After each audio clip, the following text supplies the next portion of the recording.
Hello, this is Mr. Hornby 83. I am here with a Mr. Hornby 83 review. This time SummerSlam 1990 because it is SummerSlam month. So, SummerSlam 1990. Let's get this thing started. So, first off, it started out with the Rockers versus the Power and Glory. The Rockers came out with their entrance, and Power and Glory got the jump on them. Hercules injured Shawn Michaels through the match. Shawn Michaels got a knee injury, so he wasn't in the match, almost the whole match, and Marty Jannetty had to carry the match, so Power and Glory ended up winning with their finisher move, I guess. So, yeah. Next up was the Intercontinental Championship match between Mr. Perfect and the Texas Tornado. This match could have been better than what it was. It was short and, pretty much a glorified squash match for Texas Tornado against Mr. Perfect. Texas Tornado wins, gets the Intercontinental Championship, and this started a bad night for Bobby Heenan. Next up was Sensational Sherri. Get ready to take on Sapphire. The big storyline through the night was that Sapphire she showed up with Dusty Rhodes, but they couldn't find her after that. We'll find out later why. And so Sherri won by forfeit. Then they interviewed her in the back, and she said, well, I heard a rumor. Maybe the rumors are true. And she wouldn't say what, because me and G kept asking her, so. Then Tito Santana versus the Warlord. Again, Santana got the entrance, Warlord didn't. But Warlord did win the match, and I think he pretty much dominated the match, so I think they had big plans for Warlord, but those fell through. So Warlord won over Tito Santana. Then they had a 5-minute intermission after Gene interviewed Sensational Sherri. So then they came back. It was Jake the Snake versus Bad News Brown. Big Boss Man special referee. The whole big thing was it's going to be Jake the Snake against Bad News Brown's Harlem gigantic, street rats, which you never freaking seen the rats anyway. I'm pretty sure Damien would have freaking gulped those things up quickly anyway. No matter how big they are. Damien was a big snake. Next up was the best match of the night. The Hart Foundation versus Demolition. Best 2 out of 3 falls match. The rules was only 2 Demolition members were supposed to be at ringside. The first fall went to Demolition with their finisher. It was Crush and Smash, who was the guys that would represent Demolition for this match. Then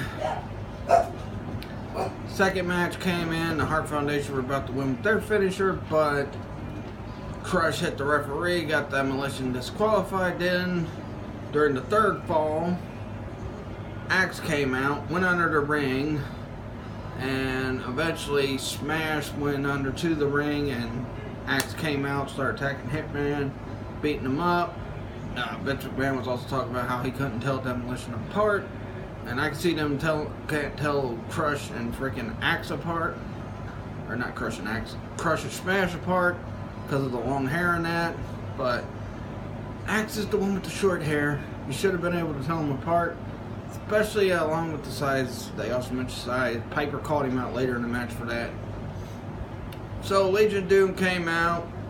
Helped the Hart Foundation win in the third fall. Because the Axe kept interfering, kept switching from Axe to Smash to help Crush, but Demolition lost.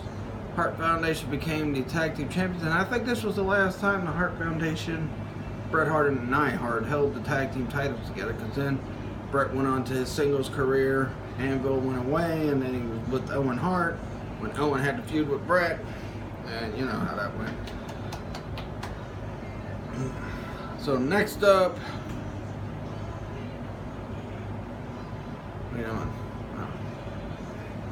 So next up was the Dusty Rhodes Macho Man match. which could have been one of the best matches on the show as well. Oh no, wait a minute. It was a Sergeant Slaughter interview spot with Brother Love. He was giving Brother Love a medal. He was talking about how America's went soft, especially allowing someone like Nikolai Volkov in their country and all that. And he gave Brother Love the medal, and then that was pretty much it for that segment. Then next up, it was Hacksaw Jim Duggan and Nikolai Volkov taking on the Oriental Express. Another squash match. Volkov and Duggan also sung God Bless America right before the match, and it just squashed the Oriental Express, and that was pretty much it. We didn't see no Sergeant Slaughter interference, we didn't see no Mr. Fuji interference, just straight up squash match. That was pretty much it. Next up was the Macho Man versus Dusty Rhodes. I believe this was a feud over the elbows because Dusty had the bionic, Macho Man had the elbow drop. This match could have been a show stealer too, but you know, they had the whole Sapphire storyline going on throughout the night. Then right before the match started, we see that Sapphire had been bought out by Dusty Rhodes. So Dusty Rhodes got turned on by Sapphire, which led to a feud with him and $1 Million Man, which I guess culminated at Survivor Series. Pretty much a lot of bad matches. Now this could have been a good match, but Macho Man and Dusty scuffled in the ring for a minute because he was going to run after $1 Million Man, but Macho Man stopped him. They scuffled in the ring for a minute, scuffled outside the ring. Sherri gave Macho Man the purse without the ref seeing it. She distracted the ref. Macho Man hits Dusty with the purse and wins the match. Of course, Macho Man was going to win. He was one of the biggest stars in WWF at the time, and Dusty, he was kind of a big star too, but he wasn't a top guy like Macho Man. So then next up was the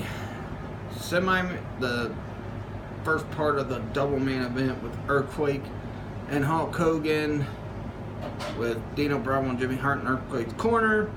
Hulk Hogan had the big boss man in his corner, and Hogan should have been disqualified numerous times in the match because boss man interfered numerous times. Like the point outside, Hulk Hogan goes out, beat up Dino Bravo, boss man starts hitting Earthquake.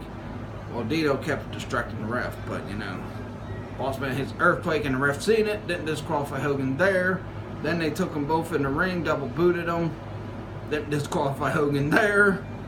Then Hogan slams Earthquake through a table outside the ring, and instead of disqualify Hogan there, Hogan wins by count out. But this was a typical Hulk Hogan versus a big guy match, you know. He builds up to where he can slam the big, heavy guy, which that's what he did through this match. He did slam Earthquake, you know.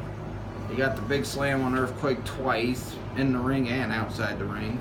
But Jimmy Hart kept him from pinning Earthquake in the ring, while Dino Bravo distracted the ref, and then he slammed him outside the ring.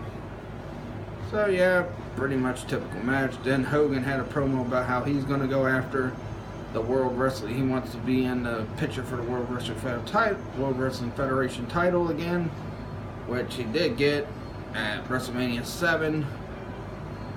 And that was pretty much it for that match.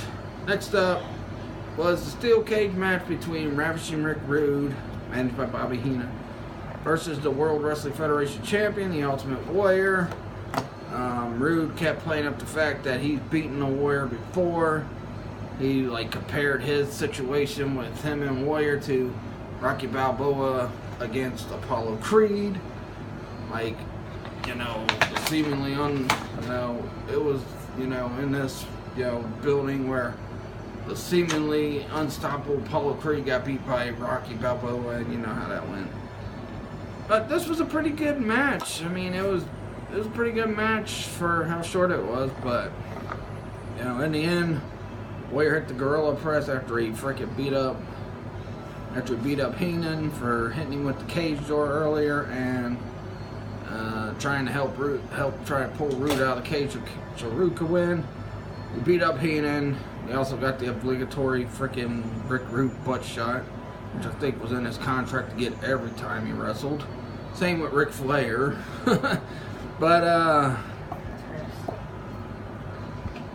Yeah, I think the same was with Shawn Michaels too when he was in his prime.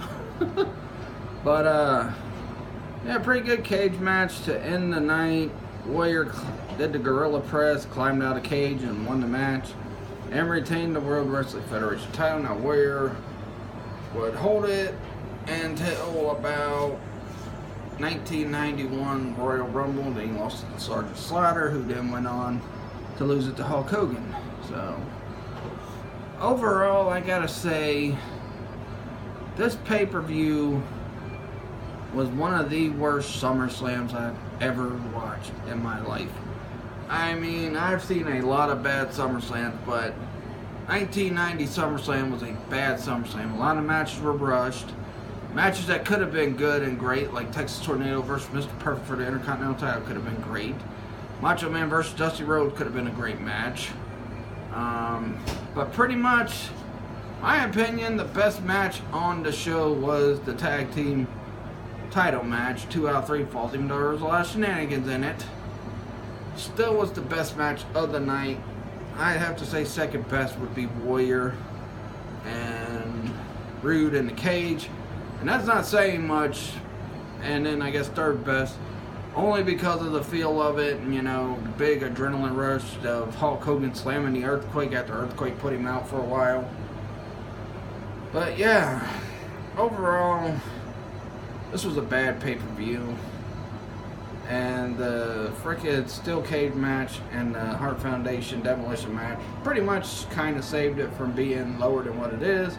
So I will give this frickin' pay-per-view a 2.5 out of 5. Just one of the worst SummerSlams ever. And I think a lot of it had to do with, you know, the way they were booking things at the time in 1990. They were trying to make Warrior that top guy to replace Hogan. And, you know, I don't know what happened. It flopped. I thought Warrior was a good champion. But, you know, it flopped. And I don't know. Just, yeah, so that was pretty much it. I will do my final SummerSlam review next week, which I will be doing a Facebook Live video to see if you want me to do SummerSlam 1998, SummerSlam 1999, or SummerSlam 2000. And I think all three of those were good SummerSlams. Definitely better than SummerSlam 1990. But I'll catch you guys later, and peace out.